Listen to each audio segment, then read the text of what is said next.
All right, guys. We're reading our book, The Wishing Chair. We are on chapter number 3. Okay, I hope that you are comfortable. It was such fun to have a real live pixie to play with. Molly and Peter went to their playroom every day and talked with Chingy, who they had so cleverly rescued from the giant's castle.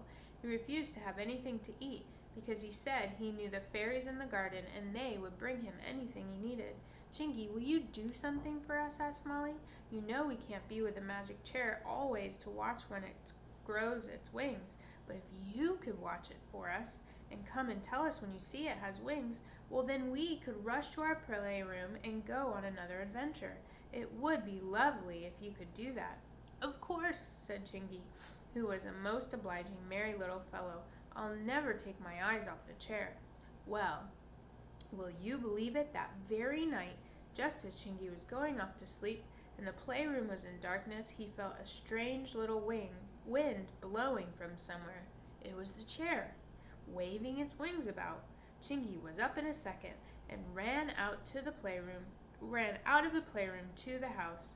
He knew which bedroom was the children's, and he climbed up an old pear tree and knocked on the window.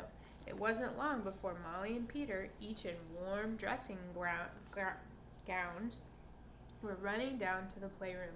They lighted a candle and they saw the red wings once more. Come on, cried Peter, jumping into the chair. Where are we off this time, I wonder? Molly jumped in too, and Chingy squeezed himself beside them. The chair was very full indeed. It flew out of the door and up into the air. The moon was up and the world seemed almost as light as day. The chair flew to the south and then went downwards into a strange little wood that shone blue and green. Hello, hello! We're going to visit the Grabbit Gnomes, said the pixie. I don't like that. They grab everything they can, especially things that don't belong to them. We must be careful they don't grab our wishing chair. The chair came to a rest in a small clearing near to some strange toadstool houses. The doors were great thick stalks, and the windows were in the top part. No one was about. Oh, do let's explore this strange village, cried Molly in delight. I do want to. Well, hurry up then, said Chinky nervously. If the Grabbit Gnomes see us here, they'll soon be trying to grab this and grab that and the other. The two children ran off to the toadstool houses and looked at them. They were really lovely. How Molly wished she had one at home in the garden. It would be so lovely to live in one. There you go. Whatever is Chinky doing, said Peter, turning around to look. He got a rope or something, said Molly in surprise. Oh, don't let's bother about him, Peter. Do look here. There are 6 little toadstools all laid out, ready for breakfast. Fancy! They use them as tables as well as houses. Suddenly there was a loud shout from a nearby toadstool house. Robbers! Burglars! Someone was leaning out of the window of the big toadstool house, pointing to the children. In a second, all the Grabbit Gnomes woke up and came pouring out of their houses. Robbers! What are you doing here? Robbers! No, they're not, said Chinky, pushing through the crowd of excited gnomes. They're only children adventuring here. How did you come? Asked a gnome at once. We came on our wishing chair, said Molly, and then she wished she hadn't answered. For the Grabbit Gnomes gave a yell of delight and rushed off to where the chair was standing in the moonlight. We've always wanted one, they shouted. Come on, let's take it safely to our cave where we hide our treasures. But it's ours, cried Peter indignantly. Indignantly means stubbornly or very strongly. Besides, how shall we get back to our home if they take our chair? But the gnomes didn't pay any attention to him.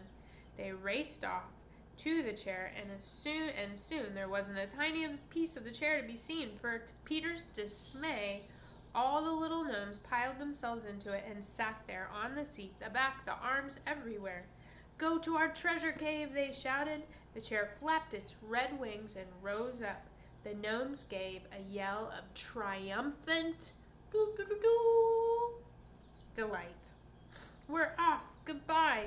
Oh, look, said Molly suddenly. There's something hanging down from the chair. What is it? It's a rope, said Peter. Oh, Chingy, you clever old thing. You've tied it to the leg of the chair, and the other end is tied to that tree trunk.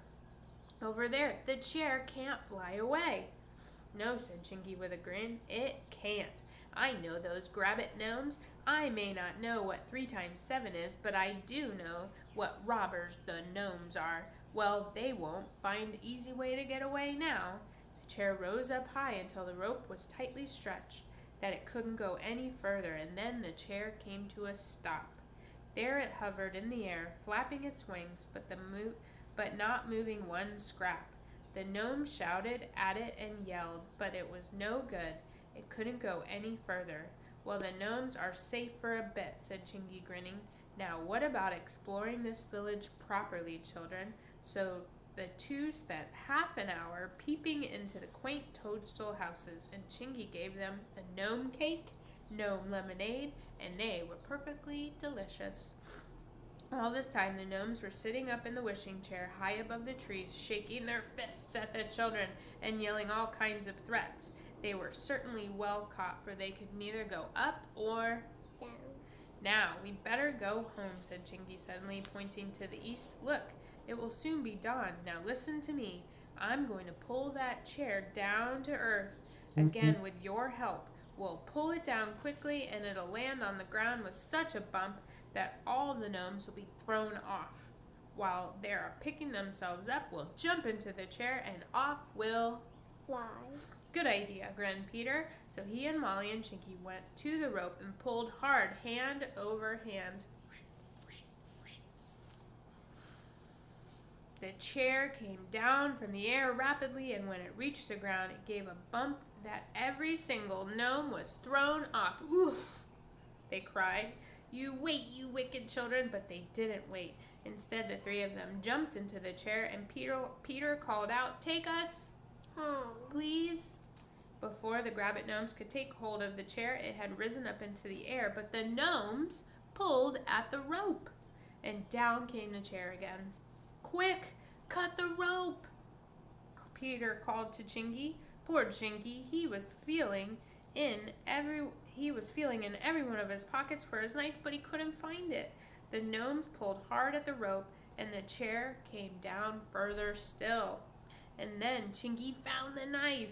He leaned over the chair arm, slashed and cut at it, and at once the chair bounded up into the air free.